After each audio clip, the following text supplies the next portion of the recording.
ada satu perbuatan dosa yang pasti di dunia dirasakan. Apa itu? Durhaka pada orang tua. Orang yang durhaka pada orang tua, di dunia dia tetap dapat, di akhirat dapat sekali lagi. Itu janji Rasulullah SAW. Lama hidup banyak dirasa, jauh berjalan banyak dilihat, lama jadi ustadz banyak yang curhat. Maka tidak satu dua itu saya lihat dalam kehidupan. Hebat, rezeki banyak melimpah ruah, tapi jauh dari kebahagiaan. Apa sebab? Janji Rasulullah SAW, orang yang durhaka pada orang tua di dunia sudah dapat, di akhirat dapat lagi, dapat. Di mana letak keadilan Allah? Kenapa di dunia sudah dapat, di akhirat dapat lagi? Yang di dunia itu baru DP-nya, di akhirat baru kau rasakan cash-nya. Oleh sebab itu jangan pernah melawan pada orang tua, jangan pernah melawan. Apapun kata dia, jurus menghadapi orang tua ini tidak banyak, 3 saja. Kalau dia marah-marah, kalau dia cerewet, kalau dia ngamuk-ngamuk, pertama diam. Pulang kampung marah aja. Saya bolak-balik kirim uang belanja, kenapa kamu IP-nya 2,0? Diam. Yang kedua diam. Yang ketiga diam. Kalau belum bisa membahagiakan, jangan susahkan dia. Kalau belum bisa menunjukkan prestasi, jangan susahkan hatinya. Jangan sampai belum ketemu dengan wajah kita pun dia sudah susah hati. Baru nama kita muncul di HP-nya, kumat darah tingginya. Bunyi handphone dia lihat nama kita di situ, langsung berubah detak jantungnya. Karena ternyata bukan nama kita di situ dia buat. Siapa? Troublemaker. Oleh sebab itu jangan susahkan orang tua. Saya tidak ujuk-ujuk langsung jadi ustadz. Saya sempat jadi mahasiswa terlama di dunia. Saya kuliah di Mesir tahun 1998 sampai 2002. 4 September 1998 menginjakkan kaki di Kairo. November pulang tahun 2002. Tidak pernah sekalipun saya menyusahkan orang tua saya. Tak pernah saya minta uang pada mereka. Sampai almarhumah emak saya bertanya, kau makan apa di sana? Makan nasi, saya bilang. Dari mana dapat uang? Beasiswa saya cukup, mak. 162 pon. 50 untuk makan, 50 untuk rumah, tinggal 62. 20 dibagi lagi untuk ongkos, 20 untuk buku, 20 disimpan, mana tahu demam sakit nggak ada uang. Sampai pulang. Sampai akhirnya dia kasih tanya, gimana caranya ngirim uang supaya nanti di akhirat kalau Allah bertanya, pernah nggak ngirim uang? Pernah. Ya, saya tak mau menyusahkan.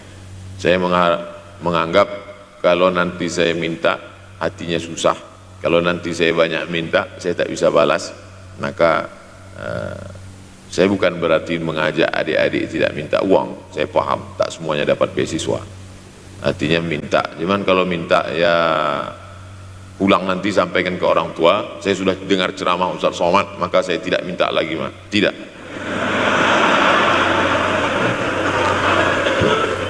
Tapi tolong dirapel setahun sekali aja. Kalau mau merasakan bagaimana sayang mereka, coba hilangkan sayangnya itu agak 1 bulan, 2 bulan, 3 bulan, itu baru terasa. Karena sifat manusia ini kalau sudah tidak ada baru terasa. Judul lagu Roma.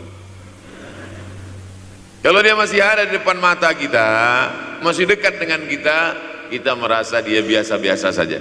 Tapi kalau dia sudah tidak lagi ada, itu barulah. Oleh sebab itu coba kalau mau merasakan, kasih tahu dia, papa, mama, untuk biaya kuliah saya 1 semester ini tolong jangan kasih dulu.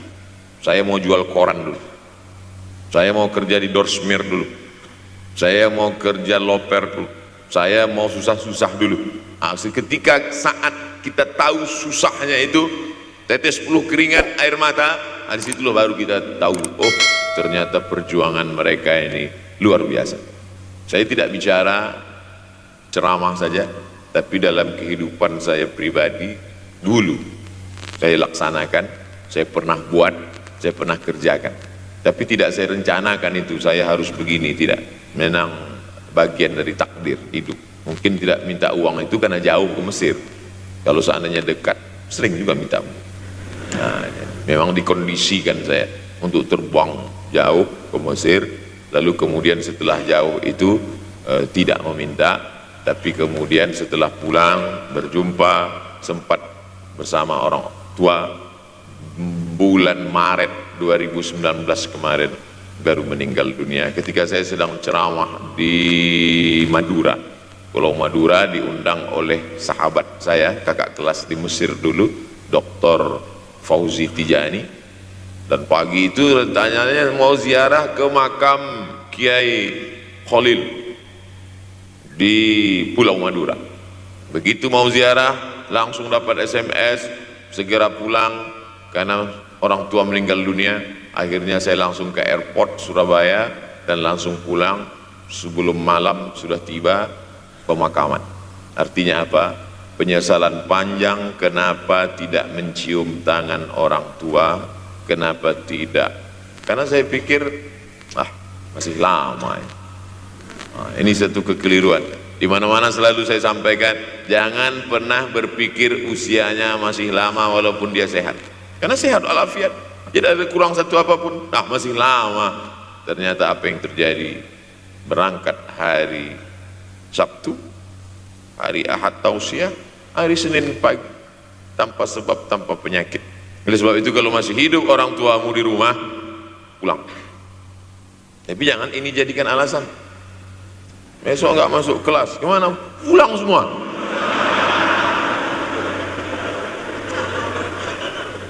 Pulang sesuai dengan kondisi, situasi dan keadaan. Pulang.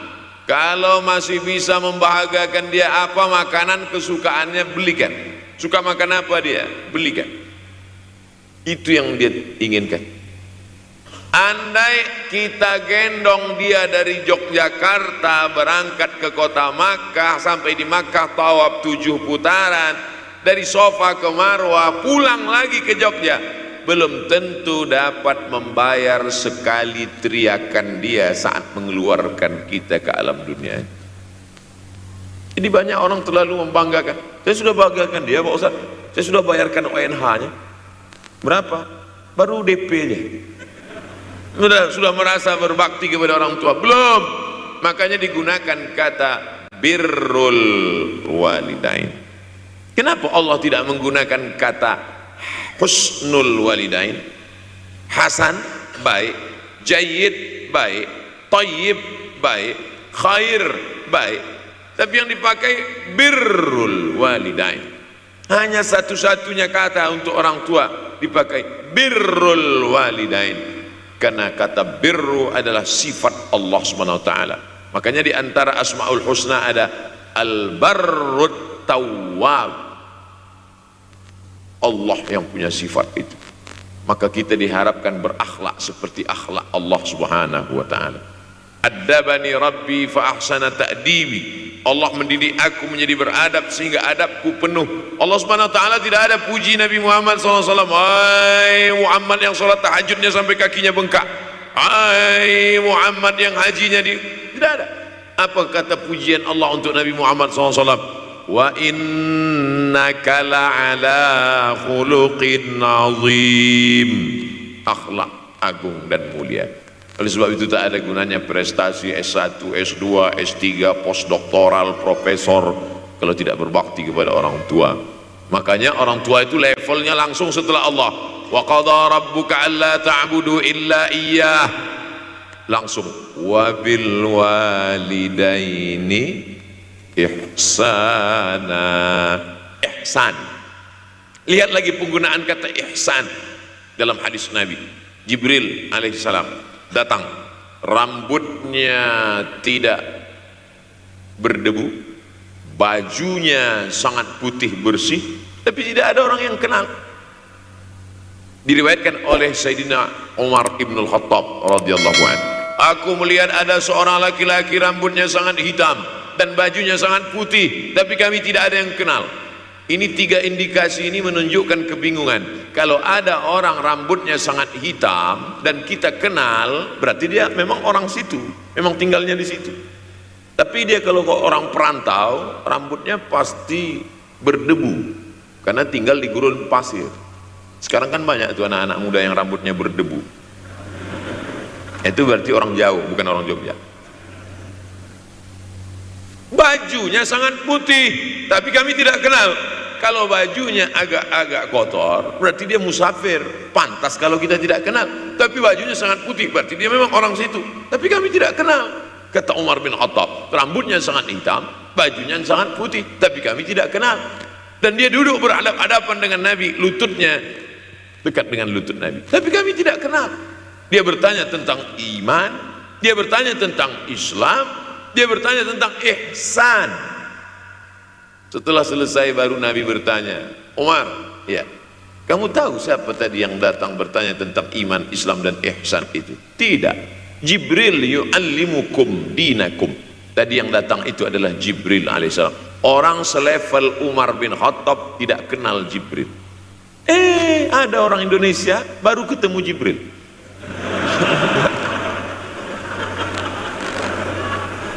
Umar bin Khattab kalau lewat di suatu jalan, kalau Umar bin Khattab lewat jalan Sudirman, maka setan lari ke jalan lain. Ini ada orang satu perjalanan sama setan, ngaku kenal dengan Jibril alaihissalam. Makanya kalau baca hadis, satu hadis, tapi analisa dari hadis itu banyak sekali. Umar tidak kenal dengan Jibril kecuali setelah Nabi Muhammad SAW yang bercerita mengenalkan. Dari mana Nabi tahu? Nabi dapat wahyu dari Allah Subhanahu wa ta'ala. Tapi ada analisa lain. Apa maknanya? Allah menggunakan kata ihsan untuk orang tua, Nabi menggunakan kata ihsan untuk Allah. Ihsan untuk Allah, anta'budallaha ka'annaka tarah, kau sembah Allah seakan-akan engkau melihat dia. Fa illam takun tarah, kalau kau tidak bisa melihat dia, fa innahu yarak, sesungguhnya dia yang selalu melihatmu. Tidak pernah putus ihsan. Ihsan Allah kepada kita, tidak pernah putus pengawasan Allah. Bagaimana ihsan kita kepada orang tua, tak pernah putus bakti walaupun dia sudah meninggal dunia. Makanya kita tetap membaca walaupun dia sudah masuk liang lahat, jam 2 malam bangun, Rabbil firli wali walidayya warhamhuma kama rabbayani shaghira.